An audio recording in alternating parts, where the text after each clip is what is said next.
નમસ્કાર.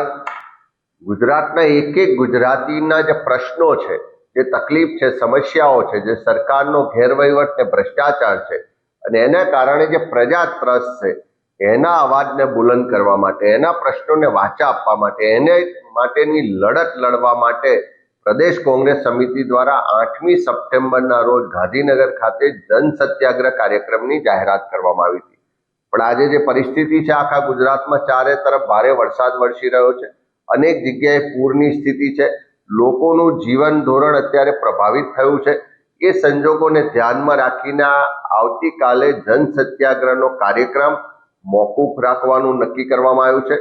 ખાસ કરીને ગુજરાતના યુવાનો રોજગાર માટે સંઘર્ષ કરી રહ્યા છે, સમાન કામ સમાન વેતનનો અધિકારની લડાઈ ચાલી રહી છે, મહિલાઓ પર અત્યાચાર વધી રહ્યા છે, કાયદો વ્યવસ્થાની પરિસ્થિતિ કથળી રહી છે અને બીજી તરફ ખેડૂતો આર્થિક રીતે પાયમાલ છે, નાના વેપારીઓના પ્રશ્નો છે, જળ જંગલ જમીનના પ્રશ્નો છે. આ બધા જ મુદ્દાઓને લઈ અને આ જન સત્યાગ્રહનું આયોજન કરવામાં આવ્યું હતું.